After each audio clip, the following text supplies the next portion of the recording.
জগৎকে বোঝাতে চাইলো, নিজে কিন্তু ভক্ত হয়েছে। মা চৈতন্য মহাপ্রভু ভগবান হয়ে কিন্তু নদিয়ায় আসেনি, ভক্ত হয়ে নদিয়ায় এলো।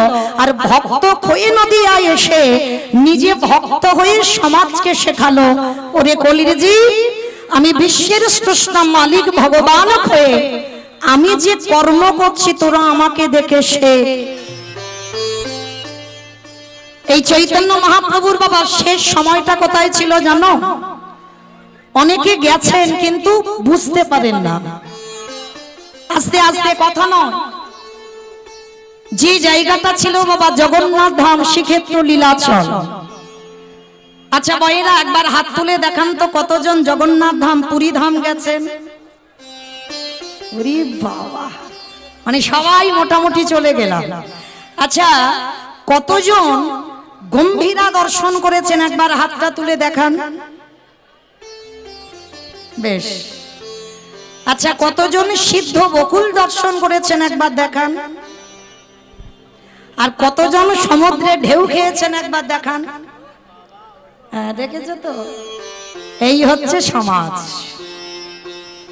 পুরী ধামে গেলাম আমরা, এতজন ভক্ত হাত তুললাম।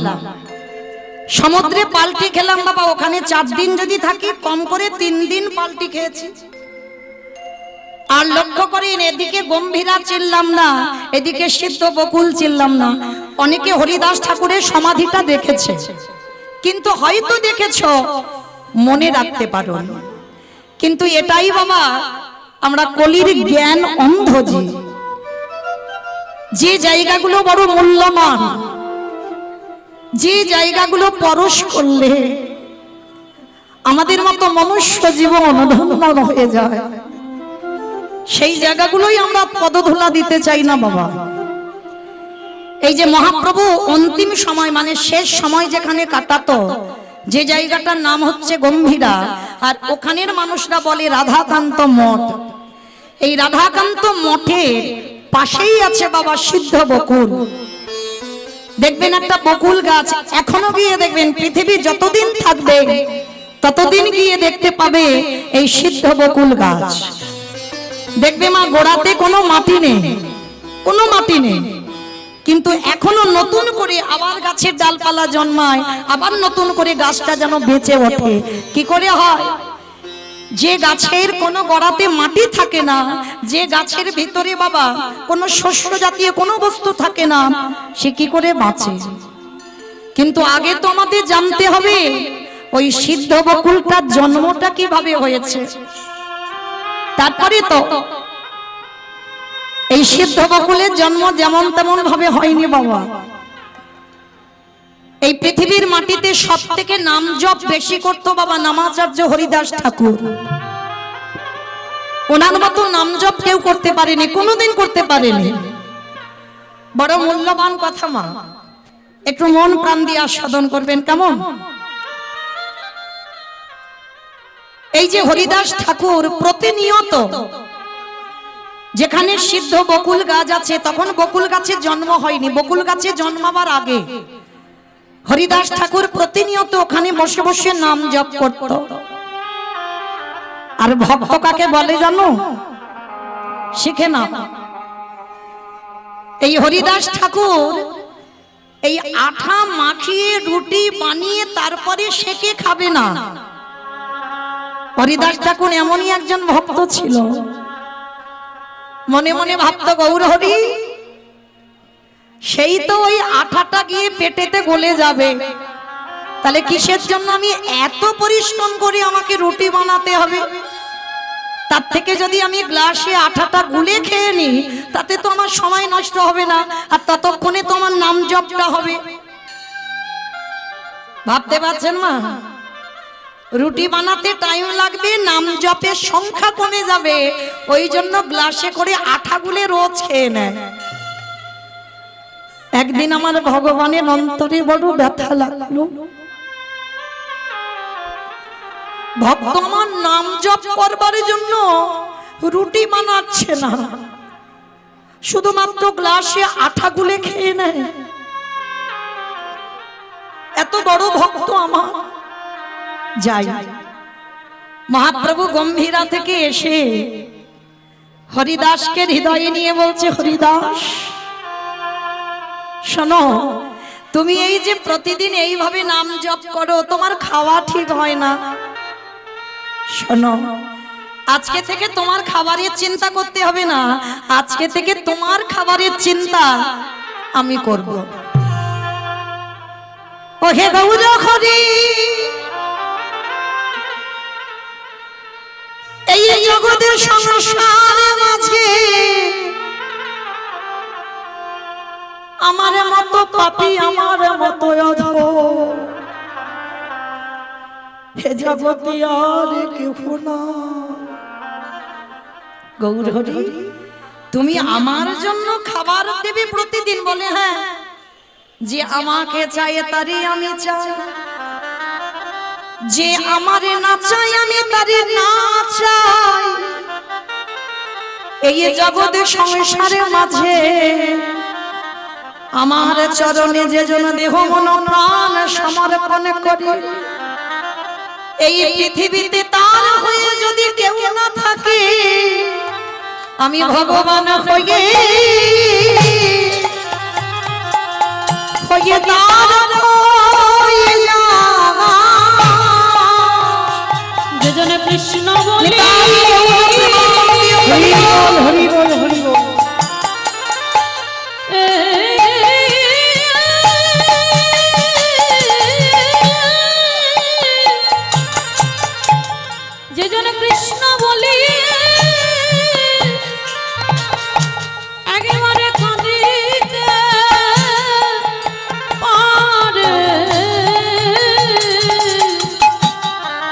জীবনের মতো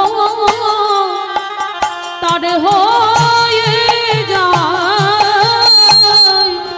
তা মহাপ্রভু রোজ ওই গম্ভীরা থেকে মা জগন্নাথের কাছে যায়, আর জগন্নাথের যে সকালবেলার প্রসাদ আমার মহাপ্রভু হাতে করে নিয়ে আমার হরিদাসকে খাইয়ে দিয়ে যায়, এটা নিত্য কর্ম। তো আজকের আমার মহাপ্রভু জগন্নাথের কাছে গেল, আর জগন্নাথের কাছে যেতে কি প্রসাদী পেয়েছে জানো? জগন্নাথ ওই বকুল গাছের কাঠি দিয়ে দাঁতন করে, প্রতিদিন বকুল গাছের কাঠি দিয়ে দাঁত মাজে জগন্নাথ। আর আজকে সকালবেলা আমার মহাপ্রভুর হাতে ওই বকুল গাছের কাঠিটা পড়েছে। মহাপ্রভু বকুল গাছের কাঠিটা নিয়ে ভাবে, ওরে ভক্ত রে, আজ তোকে ভালো মতো কিছু দেবার মতো কিছু পেলাম না, তাহলে বকুল গাছের কাঠিটা যখন পেলাম, এটাই আজকে তুই প্রসাদী পাবি। মহাপ্রভু এসে হরিদাসকে বলছে, হরিদাস, ও হরিদাস এইদিকে এসো। প্রভু আমায় ডাকছিলে? শোনো হরিদাস, আজকের আমার জগন্নাথ তোমার জন্য প্রসাদী দিয়েছে। বলে প্রভু কি দিয়েছে দেখি একবার। যেই না হাতে করে নিয়েছে না, দেখে না বাবা একটা বকুল গাছের কাঠি, বকুল গাছের কাঠিটা নিয়ে বলছে, হরিদাস আজকে তুমি এইটুকু প্রসাদ পাওয়ার কিছু জোটেনি তোমার জন্য। বলে ঠিক আছে প্রভু, এটা তো মহাপ্রসাদ, কারণ এটা জগন্নাথই প্রসাদী করেছে, তারপরে তুমি একটু পেয়েছো, তারপরে আমি পাবো। আর অনেকটা বড় কাঠি তো বাবা, অর্ধেকটা হরিদাস ঠাকুর সেবা করেছে আর অর্ধেকটা রেখে দিয়েছে। আর অত বড় কাঠিটা সেবা করতে পারিনি, অর্ধেকটা রেখে দিয়ে ওই যেখানে বসে বসে নাম জপ করছিল ওই সামনে বাবা মাটিতে বকুল গাছের কাঠিটা পুঁতে দিয়েছে। আর বকুল গাছের কাঠিটা পুঁতে দিয়ে হরিদাস ঠাকুর বসে বসে নাম করছে। আর এত রোদ, ওই রোদ যখন আমার হরিদাসের অঙ্গে পড়ছে না, সর্ব অঙ্গ দিয়ে বাবা যেন ঘাম ঝরে ঝরে পড়ছে, এতটা গরম, এত তাপ হয়েছে। তা প্রভু আমার ওই গম্ভীরায় আর থাকতে পারছে, ভক্তের কষ্ট হচ্ছে না। ও মায়েরা, আমরা বলি আমরা জগতে কত কষ্ট পাই, আমার ভগবান নাকি কষ্ট পায় না। কিন্তু একটা কথা মনে রেখো, ভক্ত যত না কষ্ট পায়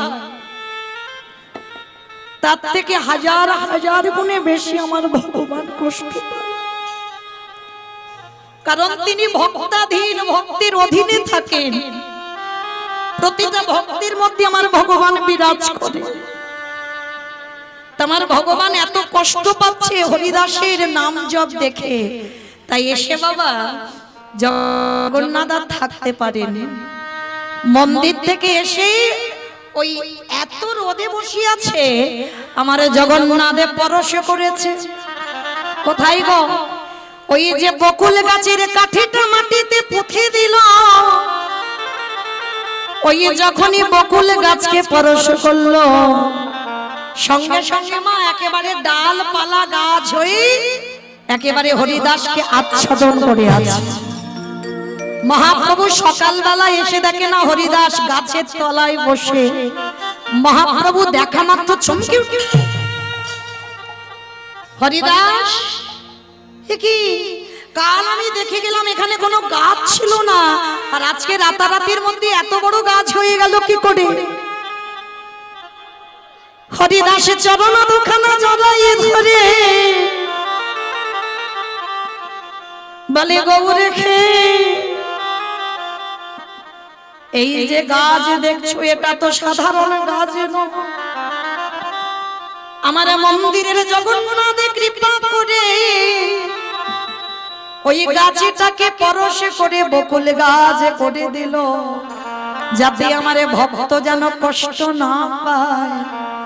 আজকের হরিদাসকে প্রভু আমার বুকে নিয়ে বলল, ও হরিদাস, এই জগতে অনেক ভক্ত আমার আছে বটে, কিন্তু শোনো শোনো হরিদাস, তোমার মতো করে প্রেমে দিয়ে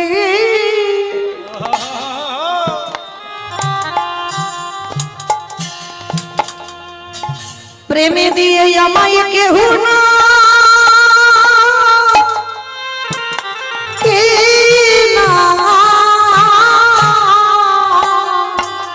সবাই মন্ত্রে তন্ত্রে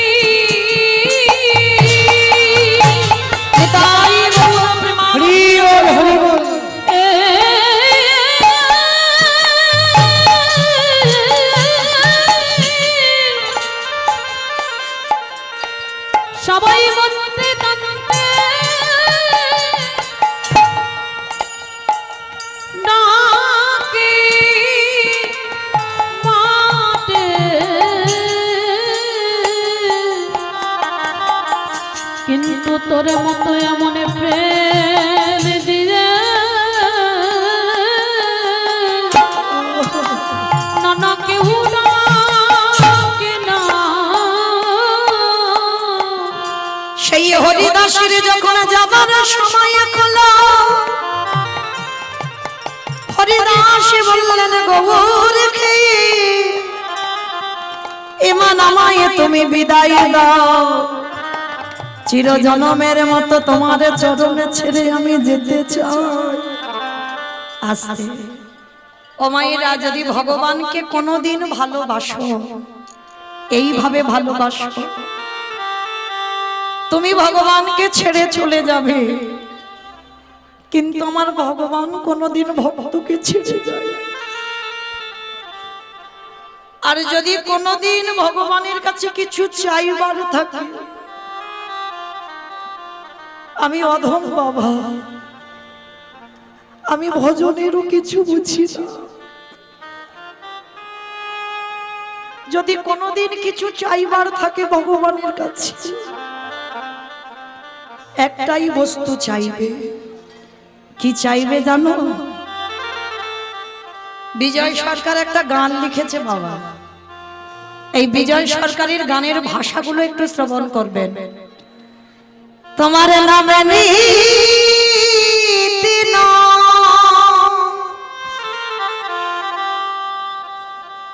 নয়ন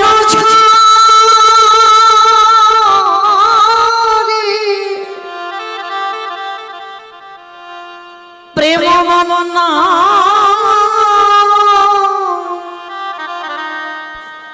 ভেসে যায়। দয়া তুমি চিরকাল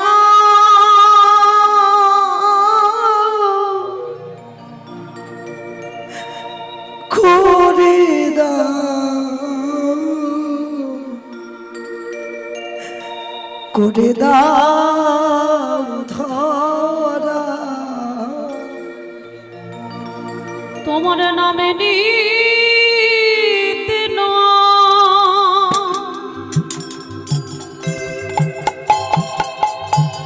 নয়ন ঝরে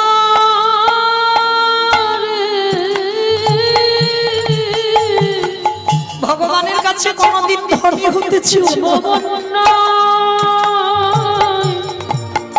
হেসে যা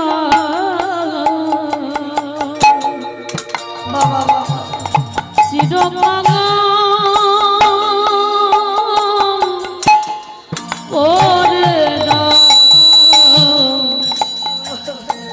ওরে দাও ধরা মায়েরা এই ভাষাটা একটু শ্রবণ করবেন। বিজয় সরকার কি বলছে, আবার যদি আসি দয়া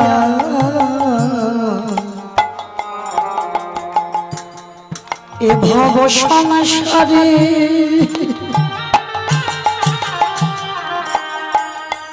যেন কৃষ্ণ ভক্ত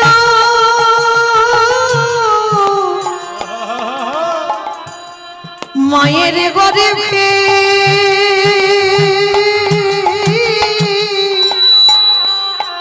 জনম দিও মোরে। আবার যদি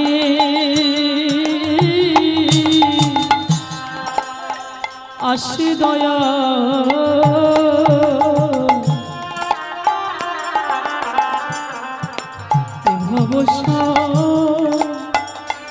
সারে যেন কৃষ্ণ ভক্তি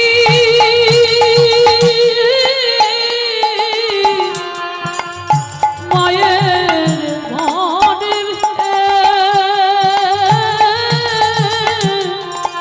জনম দিও মোরে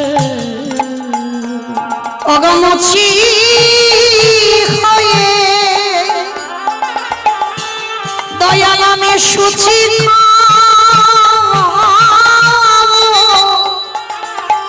সেদিন মতি হয়ে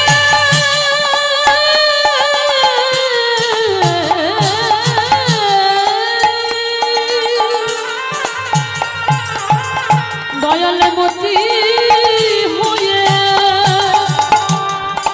আমি সুচি হব আমার মনে যদি অনুরাগী হব চিরকাল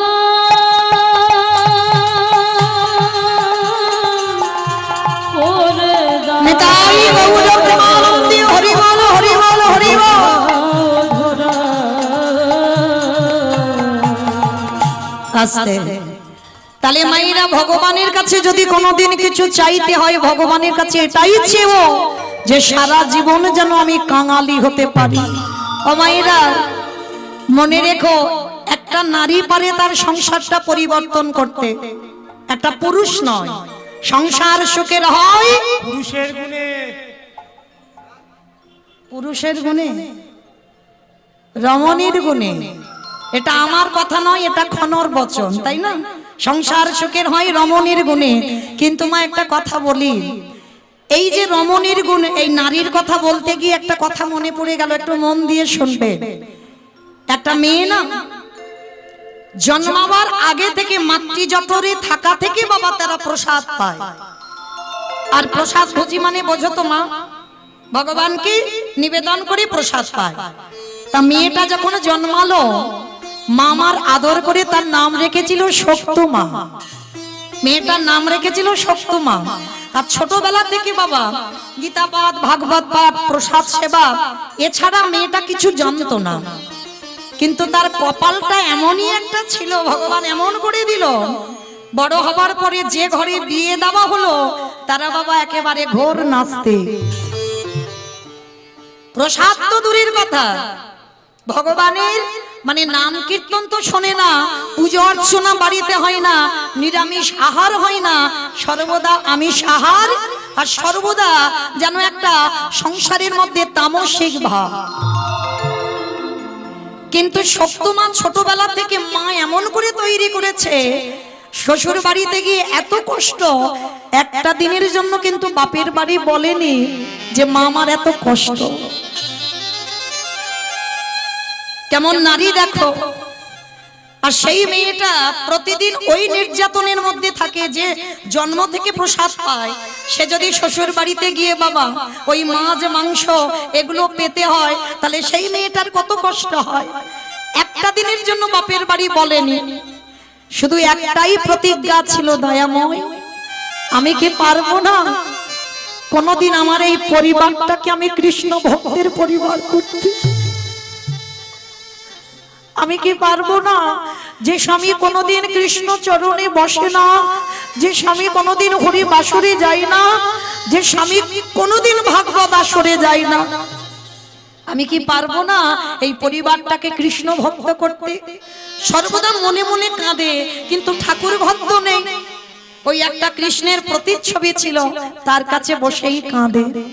কিন্তু জানো মা, একদিন হঠাৎ দুপুরবেলা বাসনগুলো মাজছে, আর হঠাৎ কতকগুলো বৈষ্ণব ঠাকুর ওই খোল করতাল বাজিয়ে বাজিয়ে বলে যাচ্ছে, শোনো শোনো, এক সপ্তাহ ওই পাশের গ্রামে ভাগবত হবে, যদি তোমরা কেউ পারো তো ভাগবত শুনতে এসো। তো সপ্তমা বাসন মাজতে মাজতে বাসনগুলো রেখে দিয়েছে, ছুটতে ছুটতে শাশুড়ি মার কাছে গেছে, মা ও মা, মা আমি তো জীবনে তোমার কাছে কিছু চাইনি, আজ আমি তোমার কাছে একটা জিনিস চাইবো, তুমি দেবে? যেই না বলেছে একটা জিনিস চাইবো দেবে, শাশুড়ি মা তো সব সময় বাবা, সে শাশুড়ি নয় তো শ্বাস উড়িয়ে দেয়। সব শাশুড়ি শাশুড়ি হয় না, এক একটা শাশুড়ি আছে বাবা কথাবার্তা এমন বলবে তোমার শ্বাস উড়ে চলে যাবে। তা সেরকম একজন শাশুড়ি। আর সপ্তমা সবে বিয়ে হয়েছে তো, আর সবে বিয়ে হলে মেয়েরা কেমন হয়, শাশুড়ি মার কাছে হাত জোড়ে করে বলছে, ও মামা পাশের গ্রামে ভাগবত হবে, একটু যাব শুনতে। সঙ্গে সঙ্গে শাশুড়ি মা রেগে গিয়ে বললেন, অপদার্থ, এত বড় স্পর্ধা, তুই আমার ঘরের বউ হয়ে তুই কিনা রাতের অন্ধকারে ওই বাইরে যাবি ভাগবত শুনতে? আসো ছেলে এক্ষুনি এনে আমি ছেলেকে বলবো, আর ছেলেকে বললে তোর ব্যবস্থা করবে। সঙ্গে সঙ্গে মা তো ছেলের কানে লাগালো, আর যখনই স্বামী তো সে স্বামীও ছিল না, একেবারে আসামি। যেই না শুনেছে বউ যাবে ভাগবত শুনতে, সঙ্গে সঙ্গে ওই বেতের বাড়িটা নিয়ে বউকে বেতটা ধা, দূর হয়ে যা, বেরিয়ে যা, গিরিধর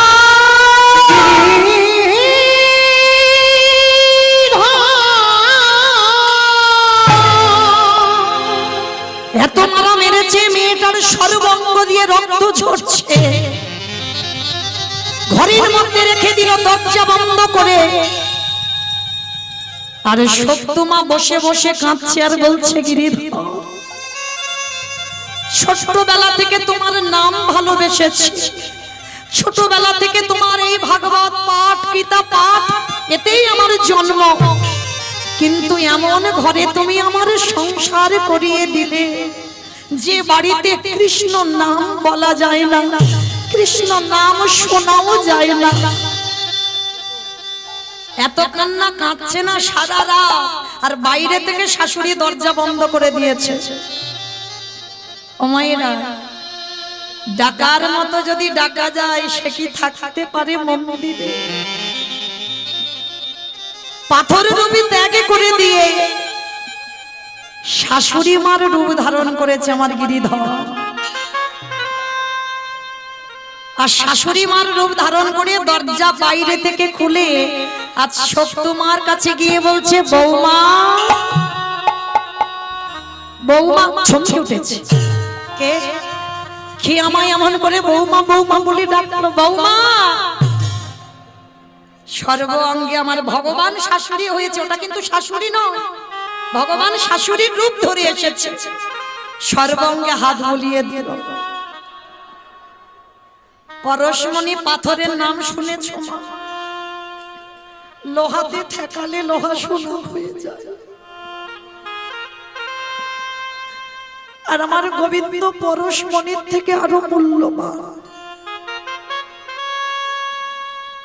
কোন ভক্তির অঙ্গ যদি পরশ করে, তার অঙ্গটা সোনার থেকে আরো দামি হয়ে যায়।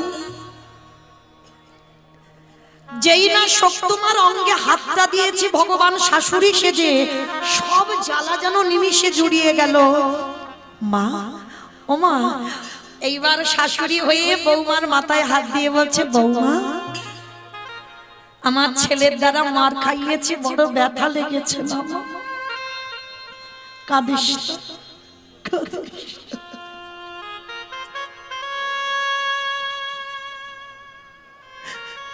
যা, এতক্ষণে আমার ছেলে ঘুমিয়ে পড়েছে, আমি নিজে দরজা খুলে দিচ্ছি, যা তুই একটু ভাগবত শুনে আয়। যেই না ভগবান শাশুড়ি হয়ে বলেছে ভাগবত শুনে আয়, শক্তিমা তো চমকে উঠেছে। মা, তুমি আমায় অনুমতি দিচ্ছ আমি ভাগবত শুনতে যাব? হ্যাঁ, দিচ্ছি। আমি ভুল করে বলে ফেলেছিলাম ছেলেকে, আর আমি এই ভুল করব না। যা মা, যা, তাড়াতাড়ি যা, ছেলে ততক্ষণে ঘুমাচ্ছে, ওর উঠতে উঠতে তুই ততক্ষণে চলে আসবি, যা। শাশুড়ি মার অনুমতি পেয়ে শক্তিমা চলে যাচ্ছে। আর শোন শোন বৌমা, ওই ফিরবার সময় আমার জন্য একটু প্রসাদী নিয়ে এসো। শক্তিমার মনে আনন্দ, আর ছুটতে ছুটতে ওই যেখানে ভাগবত হচ্ছিল ওই ভাগবত আসরে গেছে। আর যখনই ভাগবত আসরে গেছে, সারা রাত ভাগবত শুনেছে, সারা রাত নিত্য কীর্তন করেছে, আর সকালবেলা প্রসাদীটা নিয়ে বাড়িতে যাবে। আর ওদিকে আসল শাশুড়ির তো ঘুম ভেঙে গেছে ভোরের বেলা। আর ঘুম ভেঙে গিয়ে দেখে না বৌমার দরজা খোলা, আর বাইরের দরজা খোলা, বৌমা গেছে ভাগবত শুনতে। এইবার আছে কোথায়? শাশুড়ি মা তো রেগে বসে আছে দরজার ধারে, ছেলের কানে লাগিয়ে দিল, ছেলেও রেগে বসে আছে, বলে আসুক ওই বৌমা আজকের ঘরে, ওকে সারা জীবনের মতো ঘর থেকে বের করে দেব। আর শক্তিমা তো কিছু জানে না গো, সে তো জানে আমার শাশুড়ির অনুমতি নিয়ে এসেছে, কিন্তু শাশুড়ি যে ওটা নয় সেটা শক্তিমা জানে না। প্রসাদীটা হাতে করে নিয়ে ছুটতে ছুটতে, আর যেই না দরজাতে পা দিয়েছে শাশুড়ি মা বলে উঠলেন, দাঁড়া, তোর এত বড় স্পর্ধা, তুই আমার অনুমতি না নিয়ে, আমার ছেলের আদেশ বিনা তুই গেলি কিনা ওই ভাগবত শুনতে? দেখাচ্ছি মজা তোর, দাঁড়া। মা, এটা তুমি কি বলছো? আমি ঘরে কাঁদছিলাম, তুমি আমার কাছে গিয়ে বললে যে জামা তুই ভাগবত শুনে আয়, তুমি আমার সর্ব অঙ্গে হাত বুলিয়ে দিলে, তুমি আমায় নিজে বললে প্রসাদ নিয়ে আসতে, আমি তো তোমার জন্য প্রসাদ নিয়ে এসেছি।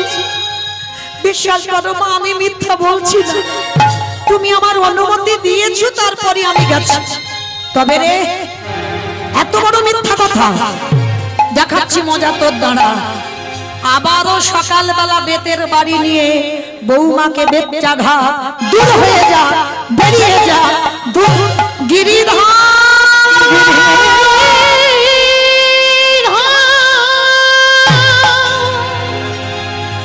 একেবারে দেখো, ওকে বের করে দে, দেখো না, বের করে দে। ওগো তুমি নাকি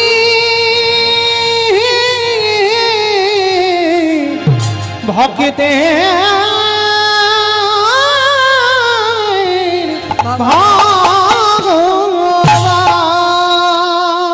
যেই না বললেন ওকে গলা ধাক্কা দিয়ে বের করে দে। ভক্ত বাৎসল্য ভগবান মন্দিরের ওই প্রতিচ্ছবির মধ্যে বসে আছে। কে বলেছে গো চিত্রপটে ভগবান থাকে না? শক্তিমাকে এতবার মারল, সর্ব অঙ্গ দিয়ে রক্ত ঝরছে। গিরিধর, তোমারে ভালোবাসলে যে এত কষ্ট পেতে হয় যদি জানতাম, আমি কোনোদিন তোমায় ভালোবাসতাম না। এত মারা মারলো। এই বাসি বাসি কাপড় পরে আছে কাচবে কে? এঠো বাসন পরে আছে মাজবে কে? ঘর বাড়ি পরিষ্কার করবে কে? ওদিকে আমার ভগবান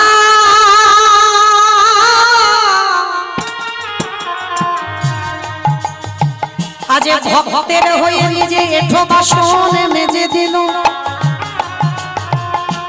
ভক্তের হয়ে ভগবান বাসি কাপড়ে কেচে দিল। ভক্তের হয়ে ভগবান আজ দেখো নিজের হাতে ওই ঘরে দেওয়া মুছে দিল।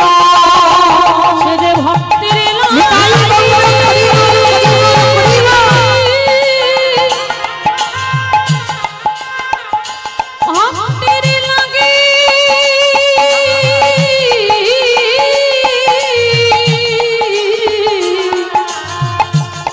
ভক্তের লাগি সব করিতে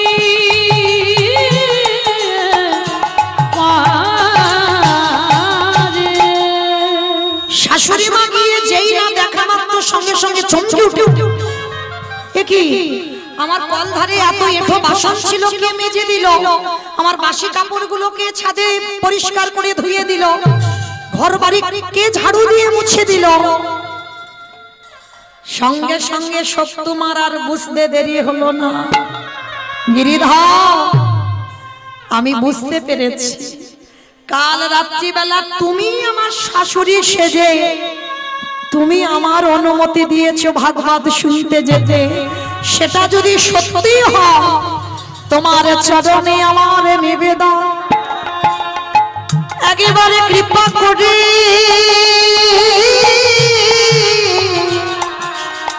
একেবারে করুণা করে তুমি আমার দর্শন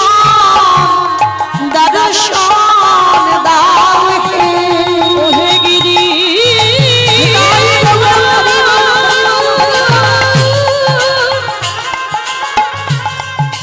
একেবারে কৃপা করে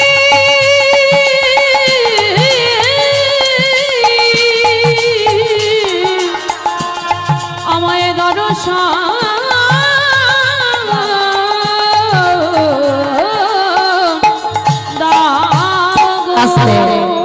দৈববাণী করল সত্য। আজ আমি যাব তোর পাশে। শাশুড়ির স্বামী দাঁড়িয়ে আছে যাদের সেই নয়ন হয়নি, শুধুমাত্র বৌমার জন্য আমার ওই প্রতিচ্ছবি থাকতে পারলো না। আমার সত্যমাকে বামে নিয়ে আমার গিরিধারী দাঁড়িয়ে আছে। শাশুড়ি মা স্বামী সাক্ষাতে দর্শন করলো। দর্শন করে ওই বৌমার চরণ দুখানা জড়িয়ে ধরে বলল, এতদিন আমরা জানতাম ভগবানকে ডাকলে পাওয়া যায় না, কিন্তু আজ আমাদের চৈতন্য হয়ে গেল। আজ থেকে আমরা কেউ ভগবানের চরণ সেবা করব না। আজ থেকে বৌমা আমি তোমার চরণ ভজন করব। নিতাই গৌর প্রেমানন্দ।